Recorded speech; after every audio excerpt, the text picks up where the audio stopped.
જય ફેમિલી. સરસ. જો આ નીરુભાઈ અમદાવાદથી આવ્યા છે, અમારા ભાણિયાભાઈ નીરુની બેબલી અમેરિકા ઓસ્ટ્રેલિયાથી આવી છે. અમદાવાદથી આ ચલાલા આવ્યા છે, મામાની ઘેર આવ્યા છે. મામાના ઘર કેટલા દીવા બળે એટલે અમારે ને નીરુભાઈને તો ખૂબ મોજ મસ્તી હાલતી હોય. અને નીરુભાઈના ધર્મપત્ની આંશીબેન. જય સ્વામિનારાયણ. આને તો તમે આ ફોન કરે છે અને તમે ઓળખતા જશો બધા. એટલે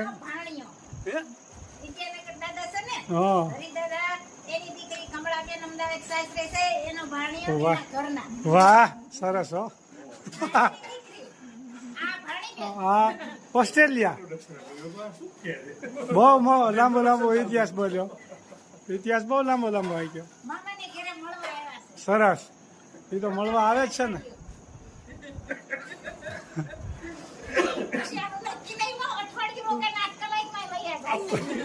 ના હવે તો જવાનું જ દેવા. નાડો લઈને બાંધી લેવાના છે. સરસ લ્યો. જય સ્વામિનારાયણ. દુઃખી છે તમારે અહીંયા? સુખી છે? અહીંયા બહુ એટલા બધા સુખી નથી.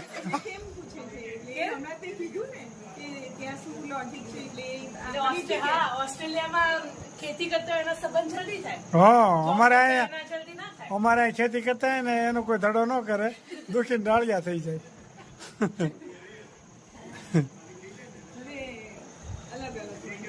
ઓસ્ટ્રેલિયા તો ઓસ્ટ્રેલિયામાં ખેતીની વેલ્યુ છે એવું છે ને સાબિત? બરોબર છે. સારું કહેવાય. અમારે અહીં ખેતી વાળાનું ક્યાંય ચાન્સ નથી. એક દિવસ શું આવે તા તો અમે નહીં હોય.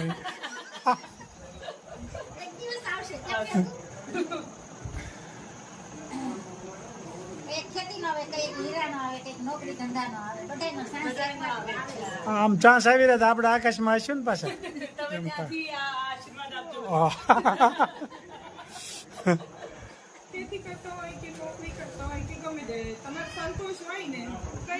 એમ સંતોષ એટલે કાંઈ નીંદર આવી જાય બપોર વચ્ચે. કોઈ જાતનું ટેન્શન નહીં. અમને કોઈ ઉઠાડે નહીં કે ફેક્ટરી આવું છે એવું કોઈ કહે નહીં અમને. એવું કોઈ ખીચાય નહીં, કારણ કે અમારી પ્રાઇવેટ ફેક્ટરી છે ને ખેતી છે. સુખ ખરું એમ થોડુંક, પણ આમ પૈસો ન થાય એમાં. જો આવા નળિયા વાળા મકાન રે આવું ઠંડક રે.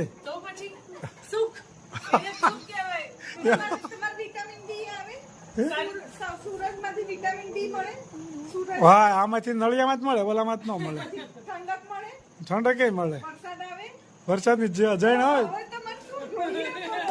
તો બરાબર છે. આ બધું મફત માંથી મળે આ નળિયામાં. સરસ.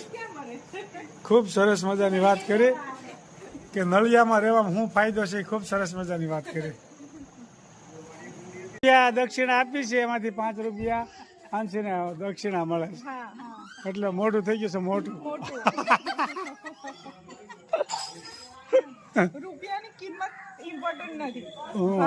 હા વાત સાચી છે 100%.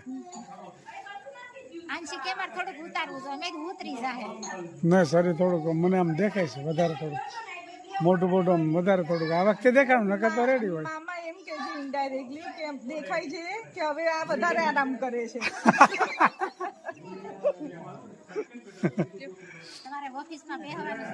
ઓફિસમાં બેસવાનું, ઘરે ઝલક હોય, મમ્મી હોય એટલે બહુ ઘરનું કામ ના પહોંચે. આનું મોટું કર્યા કરીએ.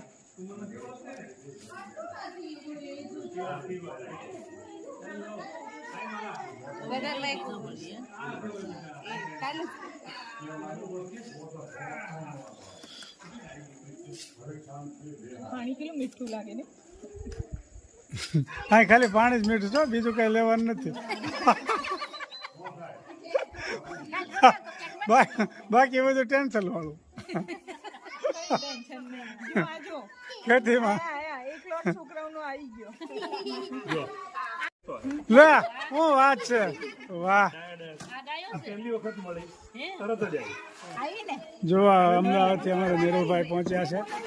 ભાણિયાભાઈ અમારે આવે જ ને, મારી પાસે બધા આવે કેમ બેટા? દાદા કેતો માલા તો કેટલી લાંબી થઈ ગઈ હે માલા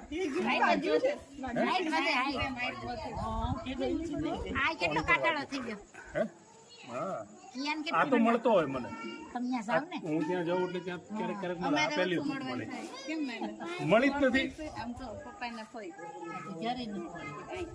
થોડી ગોતવાની છે હે બહુ સારું છે આ મામીને લઈને જવાનું કેટલો પડે નીકળે જાય એને ક્યાં દોડીને ગયો તો અત્યારે ભીંડાનું શાક ને રોટલી કરાવડાયા બોલો હે ને ખાવું હોય તો કરવું આ બધી ગેંગ ને ભીંડા શાક જ જોઈએ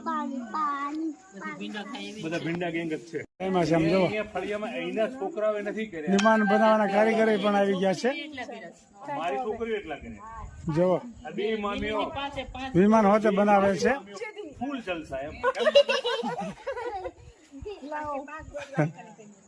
નહીં સેટ કરવાનું પહેલા ખોડા ઉપર ફેરી નાખવાનું પહેલા સેટ કરવાનું આમ જો આમ આખું સેટ કરવાનું વિમાન બની રહ્યું છે પછી આમ કરો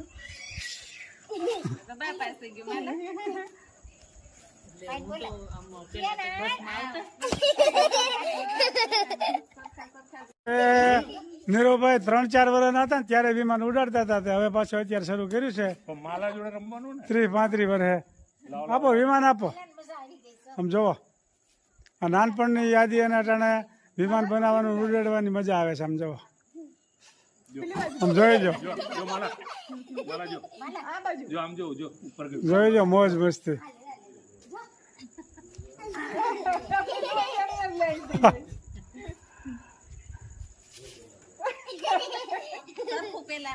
એને સેટ કરવું પડે બેટા પહેલા માલા એ માલા જા બકાલી લે જો એક ખાટલા ઉપર છે જય સ્વામિનારાયણ જુઓ હવે નીરુભાઈને ખાવામાં ટેસ્ટ આવે છે ચામાં નથી આવતો અહીંયા એ લરુણમાં મારો કાવો તો પીવાનો અને હું અમદાવાદ જાઉં તો મને ખાવો જ થાય છે. મજા આવે હું ફેક્ટરી લીંબુડી રાખું તમારા હાથોથી.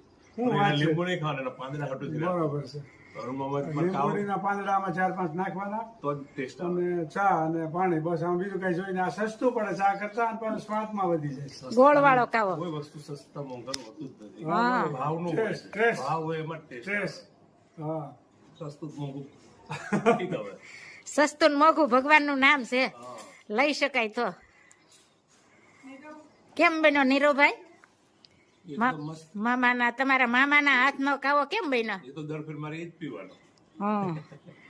તમે કયો મામી નો બનાવે મામા બનાવે એનો કાવો ટેસ્ટ આવે વધારે બહુ જ મજા આવે વાડીએ જઈએ તો અમે એ જ બનાવે એટલે હમ.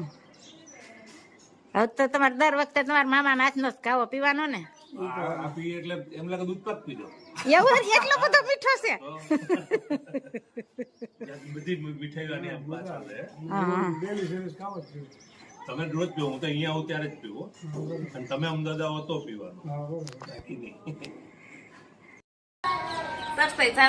હા હવે મળી આવો ધીરાતે રહેજો હો મલા ગ્રંથિ હારે તોફાન નો બાય બાય અને ગ્રંથિ હારે તોફાન નો કરતી હો થોડા દિવસ રોકાઈ હવે હા રોકાઈ આવો નિરાતે રહ્યો તમ તારે 50 દિવસ રોકાશું અમે. હો બા 50 વખત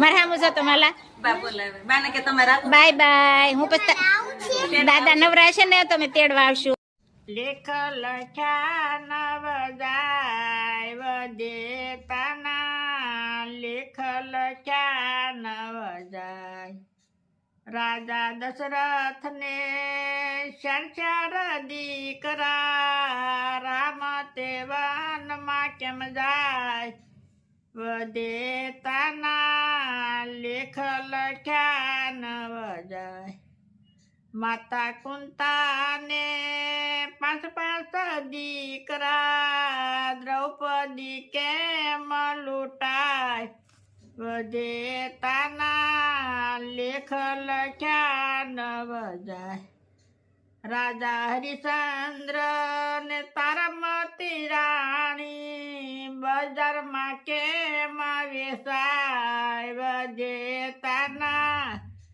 લેખ લખ્યા નવ જાય આંધળામાં બાપની સેવા રે કરતા શ્રવણ કેમ વિંધાય વધે તાના લેખ લખ્યા નવ જાય મુર્શદ રાજા હતા સતવાદી કરવતે કેમ વેરાય વધે તાના લેખ લખ્યા નવ જાય નળ રાજાને દમયંતી રાણી દમયંતી વિયોગ કેમ થાય વધે તાના લેખ લખ્યા નવ જાય જલારામ બાપાને વીરબાઈ માતા સાધુ બેડા કેમ જાય વધે તાના લેખ લખ્યા નવ જાય નરસિંહ મહેતાના સ્વામી સમળ્યા જેલમાં કેમ પુરાય વધે તાના લેખ લખ્યા નવ જાય જય સ્વામી. ખૂબ સરસ મજાનું કીર્તન ગાયું કે વિધાતાના જે લેખ લખ્યા હોય ને એ જાય નહીં ક્યાંય. એ વિધાતાના લેખ લખ્યા હોય એમ જ થાય. પછી ભલે ખુદા ભગવાન કેમ નથી, એક એક કડી જીવનમાં ઉતારવા જેવી છે. ખૂબ સરસ મજાનું કીર્તન ગાયું મારા ભાઈએ. જય સ્વામિનારાયણ.